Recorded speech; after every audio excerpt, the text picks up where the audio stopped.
the FTTH development, especially in rural areas. I would start from the positive things. I think the country by 2027, 2028, at most 2030, can meet the target of 100% coverage of FTTH in the country. All the infrastructure players have declared the investments. Also, ultra-fast broadband is coming for rural. So I think in terms of the plan, it looks somebody can sleep well at night. The problem, however, in Greece, for many reasons, is that the adoption of the new technology, we have a difficulty of transitioning from the old technology to the new technology. So right now, 50% of the country pretty much is still on 24 megabps in the local loop unbundled technology. Another 45% is still on fiber to the cabinet, that is still copper-based. So we are very far behind on this adoption. So I think this is where we need to work on what are the catalysts, the enablers, the motivation, both for the consumers and for the industry players to transition the society and the customer and convince them to go to the next level. So I think this is where we need to focus on and work on. Nova has just yesterday announced a very big investment towards this direction. We're building our own network. You know, the copper increase, the first copper network, I think, was introduced in 1929. Since then, we have a monopoly infrastructure. Monopoly meaning that, you know, there are no overlapping networks in the same area. So from now on, in the next few years, we will see that increase. And if you see, compared to the countries, the basket of countries where you see a competition infrastructure and the others that there are access-based competition, there is a huge difference or where they are in terms of speeds and pricing. So I'm positive. We know what we need to work on. Both, you know, all the players, industry, the regulator, I think we will get there. Excellent. Well, that's great. That's the perfect introduction for the Minister. We've heard from the two telephone companies. Would you give us your thoughts, please, on this area? First of all, thank you so much for the invitation. It's great to be here, such a great panel. We're indeed witnessing a significant transformation in the telecom industry. Overall, we have had a digital spring in Greece in the last years. So we have managed to digitize a significant portion of the state via gov.gr, being the portal, the main, let's say, gateway for citizens and corporations to interact with the state, with the government, through 1,500 services, which we currently offer. That's a ballpark figure. In telecom, we have this picture which was just described. We're good at mobile, but not good at fixed. We're around 25th in the world at mobile telephony. We're around 92nd, 93rd in the world at fixed telephony. This is because of investments not made, but those investments are being made right now. We have a very solid plan on behalf of the three telecom operators vis-a-vis the fiber to the home rollout. Currently, this is the reason why, even though we have had, let's say, a better performance in the various digital indices in telecom, even in the DESI index in the telecom sphere, we're seeing Greece getting better and better shape every year in the relevant metrics. But still, in fiber to the home, we have a bit more than 1 million lines out of a denominator of but a ballpark figure would be 4.8 million lines, let's say. Yeah. It's 4.1 million households plus 700,000 corporations. So this puts us in the last position in the European Union. There are many reasons why those investments weren't made in the previous years. But right now, I think that we're seeing solid leadership on behalf of the principals of the operators and on behalf of a broader plan which we have shaped, which we have crafted on behalf of the government. And we're extremely optimistic that Greece will manage to get in a much, much better status very, very soon. I think that by 2027, also given the ultra-fast broadband scheme where we're subsidizing the so-called white areas in fixed telephony, we believe that we will truly see a much better connectivity and at much better prices. Excellent. Thank you. That was short and sweet. Wonderful. I love that. Let's move on then to Bart de Wit, who's the founder at Hippo AI. First of all, tell us a little bit about Hippo AI Foundation, because I know it's AI more than it is Hippo. So, well, I hope I still have time then to do prepare the talk. Hippo AI is a foundation, a non-profit, named after the Greek Hippocrates, that laid an original order foundation for open source. It's focusing on healthcare, and we believe in open knowledge for healthcare. We believe in equality, in fundamental rights to health, and we try to build data commons and open source AI for the SMEs, for the industry, by liberating data, and we fit well into the new regulatory framework with the Digital Governance Act, where there are data trusts for data altruism, and that's where we can put us. In. Okay, move on to your thoughts on this topic. Thank you. So the distinguished minister, distinguished guests, I'm a European citizen, and I worked for US and European big tech companies, with always a focus on healthcare for the last 2 decades. The first 10 years of my career were focused on building systems that collect data. The last 10 years were focused on creating value out of that data. And I have good reasons to believe, and it was mentioned before, that the current market deployment of AI in the area of medicine will accelerate medical innovation in unanticipated ways. Still, I have also strong reasons to believe that applying data economics principles could result in larger health inequalities. And I think everybody understands that if we fail to democratize AI, Europe's small and medium businesses will not harness its power independently of big tech, and that's a big worry. If we fail to lead and set the research agenda, we will lose our sovereignty, which was mentioned many times today. And according to a recent, and perhaps people are not aware, but the majority of our children has a great sense of belonging when they are online rather than they are offline. That means that they are already the next inhabitants of the digital world that is constructed around tech feudalism rather than democracy. And if we fail to develop AI that increases our rights in these digital worlds, then these rights will be diminished, and that's my biggest worry. Up until now, AI has been used by big tech and startups to undermine our democratic institutes, and they have started to govern people under their terms of use without explicit mandate or democratic legitimacy. Simply put, this is tech feudalism. I don't want my kids to grow up in that world, so I quitted my job and I started the Hippo AI Foundation, as I mentioned before. I was surprised that after we started open sourcing medical AI, that UNESCO's international research organization, rewarded us as one of the topmost 100 most sustainable AI initiatives. I was also very pleased that German Axel Springer awarded us with the German Startup Award, which was surprising because we are a non-profit. Because the Insightful AI and Democratic Value Index that was published this year by the independent non-profit research organization, the Center of AI Policy, sheds a light on our AI laws and policies of 50 countries, and 7 out of 10 of these countries come from Europe, and we should be really proud. And sorry for my US friends here, but the US takes place 27 on this index, just after Turkey and the Philippines. So the European Fundamental Rights Framework and our fundamental ideals, such as solidarity and the free flow of information, are of immense importance when we talk about AI, and it must be protected. So governance to safeguard the public interest, to protection of the individual, and as well the collective rights and the rule of law amidst technological exponential change and geographical power shift as we see them today, has been on the top of the political agenda. We have 5 new laws: the Digital Market Act, the Digital Service Act, the Data Governance Act, the Data Act, and the AI Act that are being underway. An answer is if these regulations will allow Europe's innovators to flourish and the industry to compete or even lead on a global scale, while avoiding the errors of GDPR. Yes, the errors of GDPR, because the data industry has adopted GDPR without changing its practices.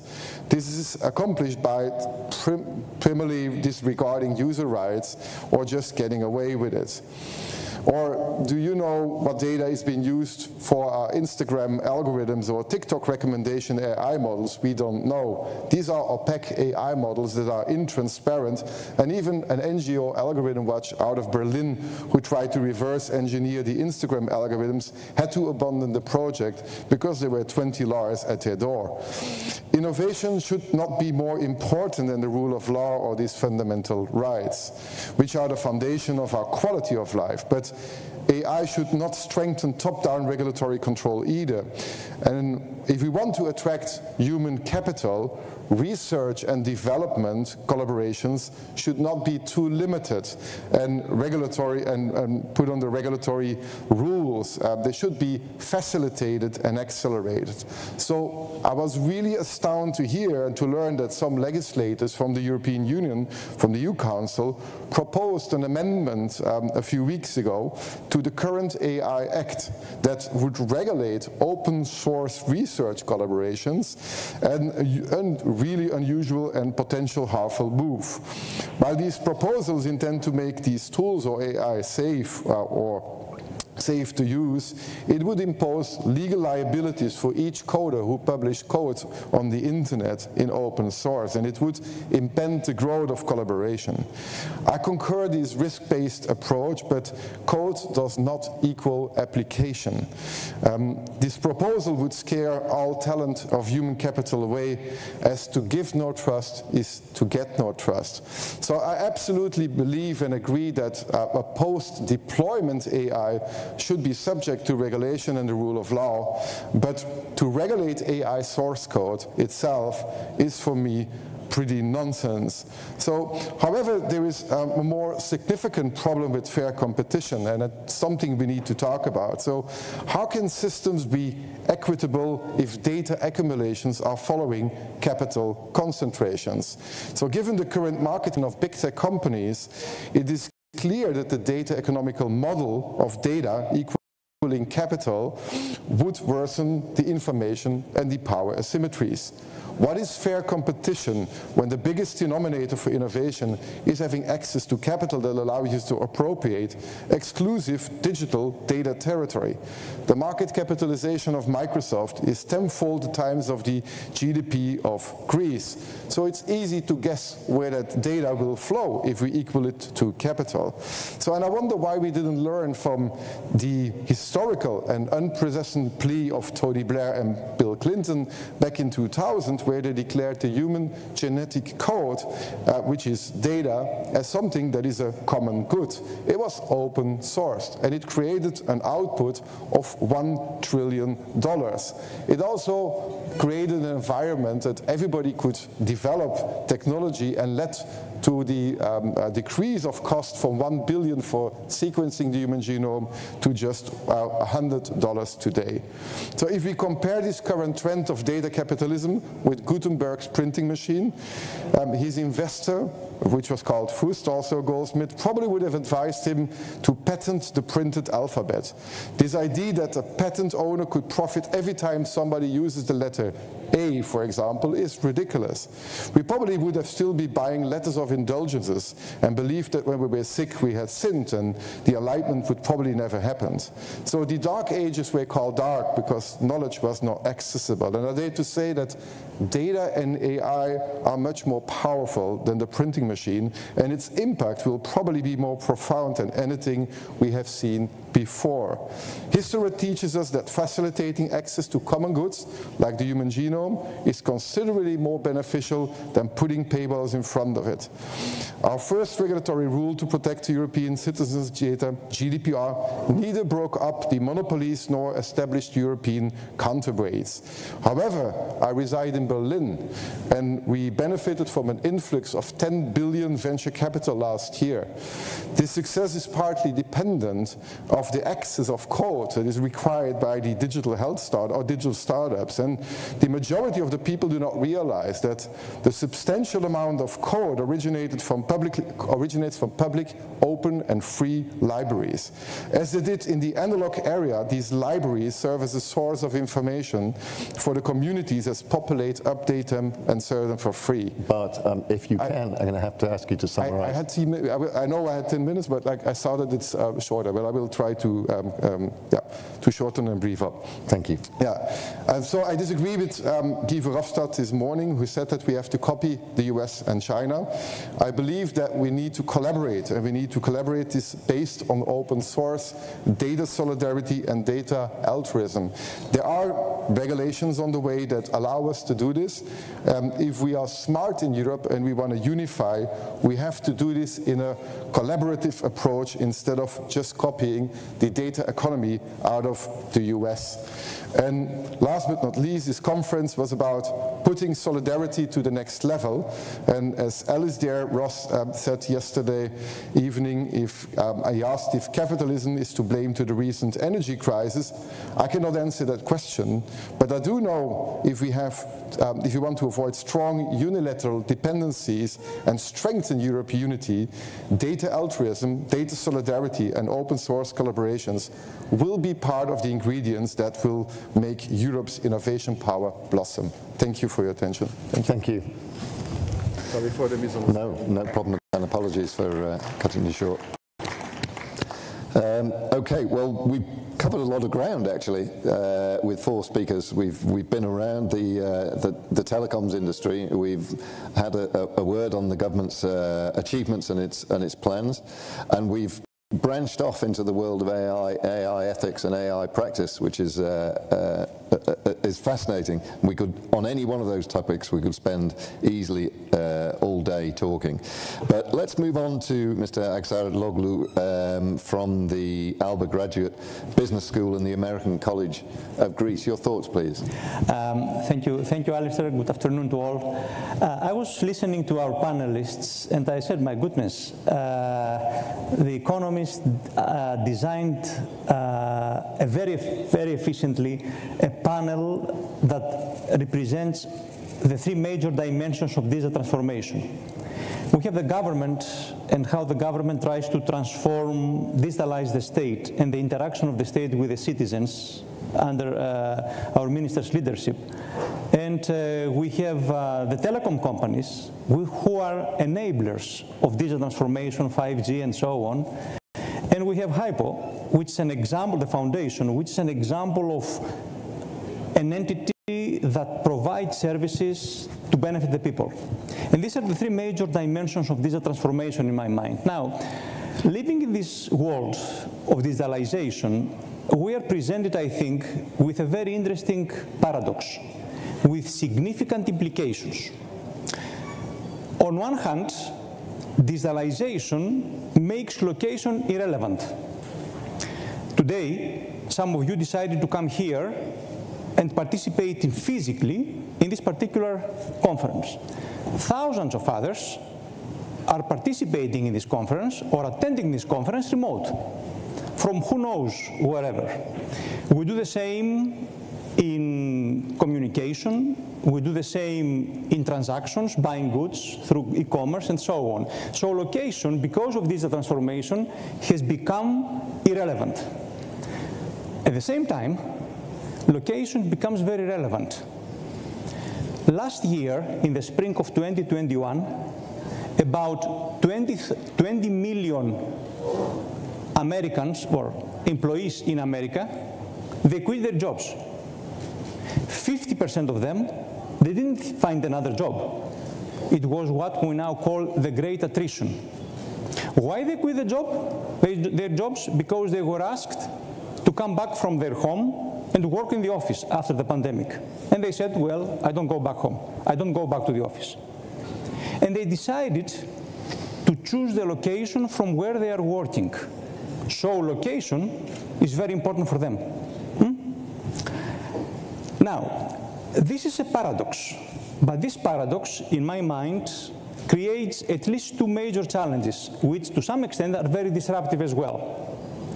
The first challenge is for managers, for business leaders.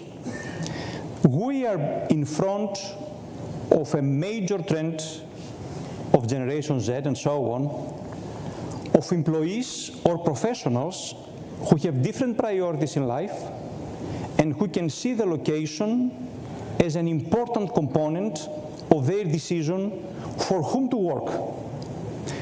Either they work for a company or they are freelancers. They can work from everywhere. They can provide their services to anybody, either on a permanent basis, being employees, or on a temporary basis based on projects. We call them sometimes digital nomads. This is a new trend, and then companies, in an effort to attract and maintain talent, they need to revise their approaches on how to maintain and attract this type of employees. We don't have solutions yet. The baby boomers, I belong to the baby boomers at the end of it, right? We had different priorities. Now Z and Y and X, these generations have different priorities as well. So that's a major challenge for managers, for business leaders. The second challenge is for specific locations. Specific locations used to grow depending on history. For example, when we talk about entrepreneurship and the startuppers, we talk about Silicon Valley, because there is a history behind it. Now, I have the feeling that locations can leapfrog in terms of growth because locations are irrelevant or relevant. Or did I confuse you a lot with relevant and irrelevant? But now, this beautiful city of Thessaloniki can become a hub of digital nomads. The city didn't have a tradition on that, but it's beautiful. It has the fundamentals, so it can attract high-quality employees and professionals who can live here and offer their job around the globe. So that's another challenge for the local government, for the local community to attract this type of people. So I have a feeling that living in this transformation, and thank God we've seen it, we are in front of these two disruptive phenomena, both in terms of the workplace and also in terms of locations. Right? The outcome of this transformation. Thank you. Thank you very much indeed. Thank you.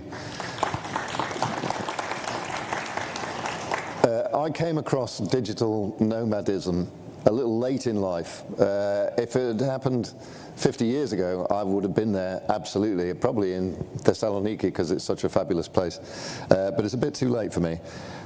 Minister, I want to come back to you, and we're very short of time, but I want to pick up this topic that you've raised, which I think is a fascinating one. I mean, Greece has done, in 10 years, has done an extraordinary amount to give people a reason to come back. People who may have left in desperation or just because they thought there were better opportunities elsewhere.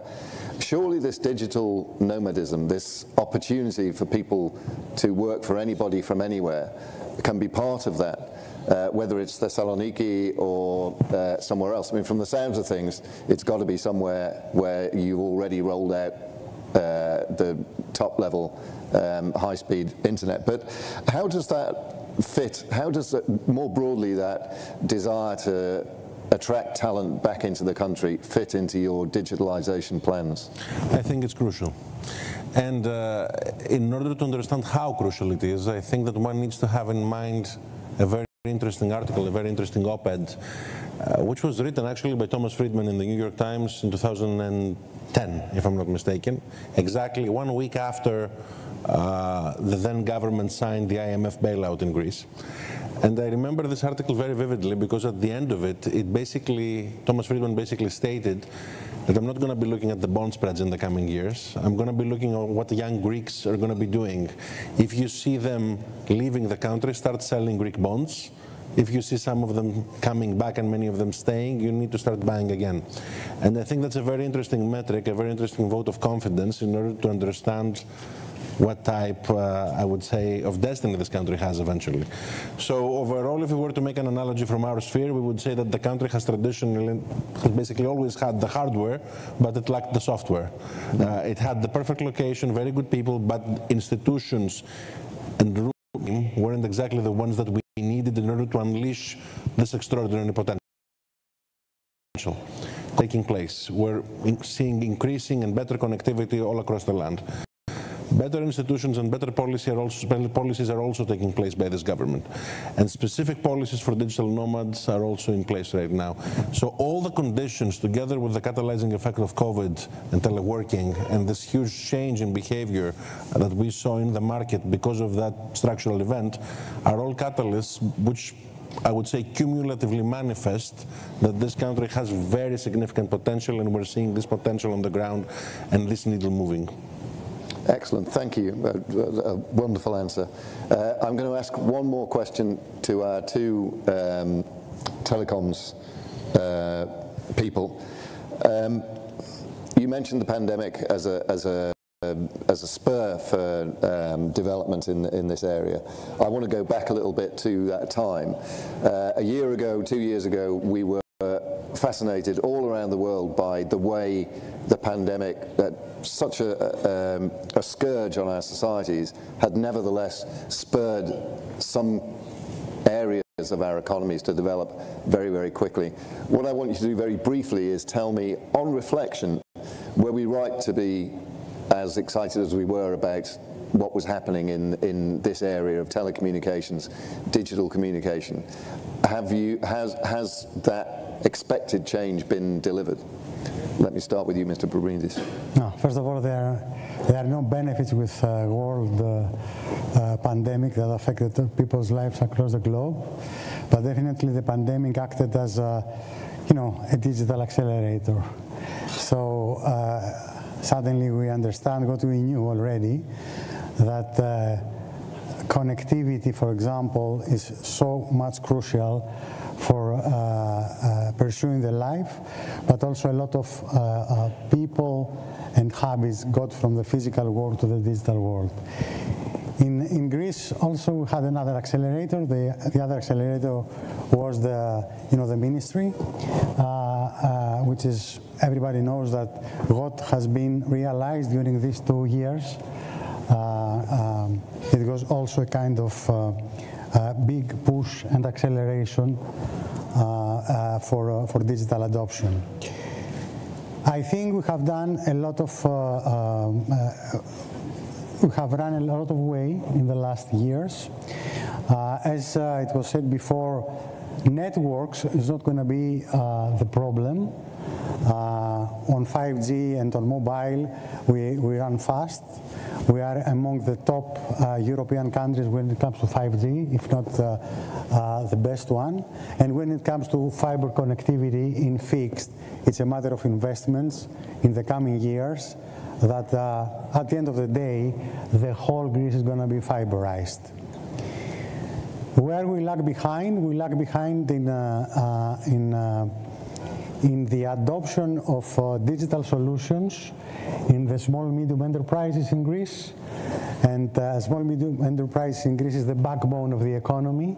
So we need to run faster there. And there is a unique opportunity, a lifetime opportunity, which is the recovery funds that give specific motives to those small and medium enterprises to get digitized, to introduce new technology. The last one is related again to the recovery funds. We need to make sure that also rural connectivity, not just good connectivity, high-performing networks in urban and suburban, but also in rural, we should go for best-in-class connectivity. And there, I think we have to be open-minded. So we need to have motives in order to invest there rather earlier than later, in a way that's going to be technology agnostic, not just fiber, but also other technologies like 5G, like fixed WA, in order to be sure that across Greece, which, by the way, it has a tremendous potential going forward, net off all the imported challenges, that they are quite a lot. But net of this challenge, there is great potential because reforms are in place, the right focus and agenda. And of course, we start at, as Mr. Stathopoulos said before, we start from a very low base. So, you know, the potential to grow is rather very high. Okay, thank you, Mr. Georgopoulos. Very briefly, please. In the beginning of the pandemic, you know, the big question for us is, would the network be resilient enough to absorb all this capacity? A lot of different, you know, the families stayed back home through Teams or all the remote, basically learning, also in the public school. So there was a lot of effort and question if this will happen or not. So I think Greece keep the flag high. You know, we stretched our networks. We were able to absorb this capacity. However, you know, still raises a question, you know, up to what point, because right now we are, as we said before, another speaker, we are an enabler for digital transformation. Up to what point the telecom industry we will keep sizing and resizing, so all the over-the-tops have a free way on us. And this is especially important for Europe because there are no champions in OTTs. Most of them are residing in other countries, so it's a big issue at the European central level. Up to what point European telco industry will keep scaling, so other people can profit from that. And this is not Europe. One thing that we're left, the big lesson learned from a player perspective is that at some point somebody needs to pay the bill. Great. There are tolls in the tollway. All right. Yes. Thank you very much. Thank you to all of my panel members. You've all been fabulous, and my apologies for rushing things so much, but the day is only so long. Thanking the panel. Thank you.